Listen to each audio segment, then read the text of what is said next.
Hello everyone, this is doctor S के सिंह और आज मैं आपको बायोलॉजी का शेड्यूल बताने वाला हूँ कि आपको कैसे पढ़ना चाहिए, सेल्फ स्टडी कैसे करना चाहिए और मैं आपको कैसे हेल्प करूँगा आपके बायोलॉजी में बेहतर स्कोर करने का। एक चीज़ आपको याद रखना चाहिए कि अगर आप बायोलॉजी में बहुत ही बढ़िया स्कोर करेंगे तभी आपका नीट में सिलेक्शन होगा। क्यों ऐसा? क्यों इसलिए ऐसा क्योंकि आप कि मैं आपको सिंपल कैलकुलेशन बताना चाहता हूँ। आपको पता है कि बायोलॉजी में 90 क्वेश्चन आते हैं, फिजिक्स में 45 और केमिस्ट्री में 45। यानी फिजिक्स और केमिस्ट्री को जोड़ दिया जाए तो बायोलॉजी इकट्ठा संभालता है। तो यानी मैथमेटिकली अगर बात करें तो biology is the most important subject. दूसरा चीज़, अगर एनटीए के अकॉर्डिंग भी बात करें कि अगर आपके दो स्टूडेंट हैं और सेम मार्क्स आ रहे हैं, मान लीजिए 602 तो 602 एक स्टूडेंट के आ रहे हैं। लेट सपोज फर्स्ट स्टूडेंट है ए, इसके 602 नंबर है। दूसरा स्टूडेंट है बी, उसका 602 है। तो रैंक 1 किसका होगा? जिसमें बायो का मार्क्स ज़्यादा आएगा, राइट। तो bio all over this is very very important subject. दूसरी चीज़ और है कि बायोलॉजी में आप ट्रस्ट बिल्ड कर सकते हैं, भरोसा कर सकते हैं। Biology, B for biology, B for भरोसा, यानी भरोसे का लायक है। यानी जब भी मैं प्रिपेयर करता था तो बायोलॉजी पे एक ट्रस्ट डेवलप हो जाता था, बट इतना ट्रस्ट फिजिक्स और केमिस्ट्री पे नहीं होता था। मैं ये नहीं कहना चाहता हूँ कि फिजिक्स और केमिस्ट्री इंपॉर्टेंट नहीं है। आज के टाइम में अगर आपका तीनों सब्जेक्ट स्ट्रांग रहेगा तभी आप सेलेक्ट होंगे, अदरवाइज सिलेक्शन नहीं होगा। बट स्टिल बायोलॉजी में अगर आप बहुत ज़्यादा स्कोर करेंगे तो अगर थोड़ा बहुत फिजिक्स और केमिस्ट्री में ऊपर नीचे होता है, थोड़ा बहुत, ज़्यादा नहीं होगा, तो वैसे ही सिलेक्शन नहीं होगा। आपको पता होना चाहिए कि नीट 2020 के अंदर जिन स्टूडेंट के 600 नंबर थे उनका भी सिलेक्शन नहीं हुआ है। तो थोड़ा बहुत ही फ्लक्चुएशन नहीं चलेगा। मैं आज इस वीडियो के माध्यम से ये बताना चाहता हूं कि बायोलॉजी को बेहतर बनाने का क्या तरीका है।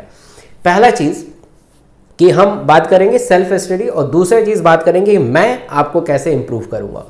फर्स्ट नंबर कि बायोलॉजी को अगर अच्छा करना है तो आपको एनसीईआरटी बेस्ड पढ़ाई करनी पड़ेगी। यानी एनसीईआरटी का हर लाइन आपको याद होना चाहिए, हर डायग्राम याद होना चाहिए, यानी एवरीथिंग, इवन समरी याद होना चाहिए, उसके पीछे जो क्वेश्चंस है वो भी आपको याद होना चाहिए। तो हर चीज़ आपका बहुत ही अच्छा होना चाहिए, तब जाके आप बेहतर कर पाएंगे।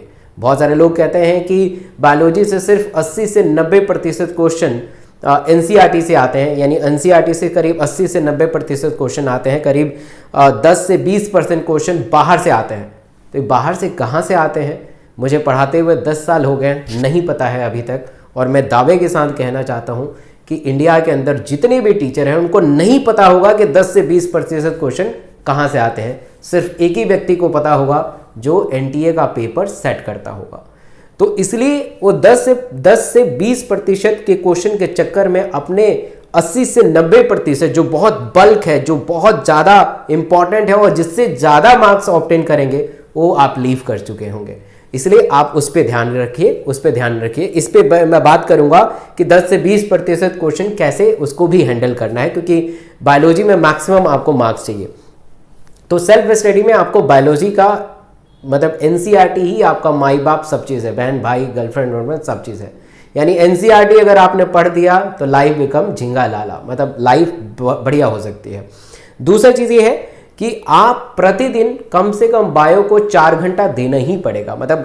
हर सब्जेक्ट को 4 घंटा बांटिए, 4 घंटा फिजिक्स, 4 घंटा केमिस्ट्री, 4 घंटा बायो, 12 घंटा पढ़ना मैंडेटरी है। लाल से स्टार बनना होता है ना, कि स्टार बिना वो कॉलम भरे हुए आगे नहीं जा सकते हैं, तो ये स्टार बना लीजिए। 4 घंटा से अगर कम पढ़ेंगे नहीं हो पाएगा सिलेक्शन, तो आपको 4 घंटा करना ही करना है। दूसरा चीज़ कि जब आप बायो पढ़ते हैं तो बायोलॉजी में बहुत सारे ऐसे टॉपिक, बहुत सारे ऐसे चैप्टर्स हैं जो आप समझ के परे हैं।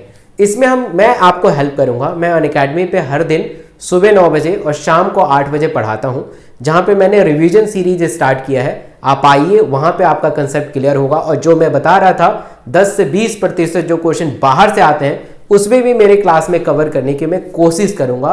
दावा नहीं कर रहा हूँ, कोशिश करूंगा, क्योंकि मुझे भी नहीं पता है वो कहाँ से आएगा, बट हाँ कोशिश कर सकते हैं। और आपको पता होना चाहिए जो कोशिश करता है वही विजय होता है। आपने बहुत सारे एग्जाम्पल सुने होंगे, चींटी पहाड़ पर चढ़ती है, पहाड़ पर नहीं चढ़ सकती है। मान लो कोई ऊपर पत्थर पर चढ़ती है या दीवार पर चढ़ती है, फिसल के गिर जाती है, गिरती है, अंततः कभी ना कभी चढ़ी जाती है। यानी कोशिश करने वालों को कभी हार हो ही नहीं सकती, हम कोशिश करेंगे। तो आप अनअकैडमी में फ्री में पढ़ सकते हैं। अनअकैडमी प्लेटफॉर्म बहुत ही अच्छा है और आप आइए पढ़िए फ्री में, सुबह 9 बजे और शाम को 8 बजे मैं आपको हेल्प करूंगा।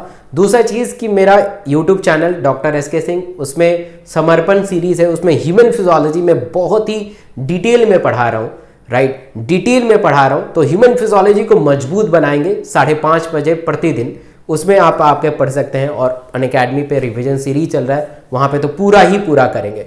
तो ये बहुत ही इंपॉर्टेंट है, मैं आपको इस कदर हेल्प करूँगा और आपको बायोलॉजी का एनसीईआरटी का हर लाइन आपको समझ में आने लगेगा। जैसे बहुत बार ऐसा होता है एक्सक्रीशन समझ में नहीं आता है, इकोलॉजी की कुछ लाइन समझ में नहीं आती है, तो उसको समझने के लिए आपका ज्ञान होना बहुत ज़रूरी है, ठीक है। खाली आप एनसीईआरटी ब्लाइंडली पढ़ते गए तो उससे फ़ायदा नहीं होगा, उसको समझना पड़ेगा। क्योंकि अब जो एग्जामिनर होंगे बहुत ही होशियार हो चुके हैं, अब वो एप्लीकेशन बेस्ड क्वेश्चन पूछते हैं। अगर आपको कंसेप्ट नहीं आता है, खाली आप लाइन रट के जाएंगे, नहीं सिलेक्शन होगा। कंसेप्ट को समझना इंपॉर्टेंट है और मेरे क्लास को अटेंड करिए, आपका कंसेप्ट बहुत इंप्रूव हो जाएगा और बहुत ही बेहतर कर पाएंगे। तो हमने इस वीडियो का अगर सारांश दे तो 4 घंटा आपको पढ़ना है बायोलॉजी में सबसे पहले एनसीईआरटी करना है। एनसीईआरटी से बाहर जो क्वेश्चन आएंगे मैं कराऊंगा।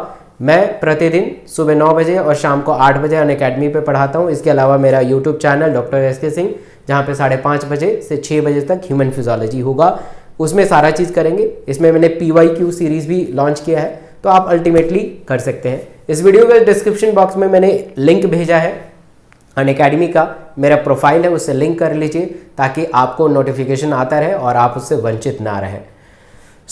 इस वीडियो को ज़्यादा से ज़्यादा शेयर करें अपने दोस्तों के साथ ताकि उनको भी फ़ायदा मिल सके और उनको भी पता चल सके कि फ्री में भी डॉक्टर बना जा सकता है। अगर नए चैनल है, नए हैं आप इस चैनल पे, तो इस चैनल को जरूर सब्सक्राइब करें, बेल आइकन को दबाएं और लाइक तो बनता ही है।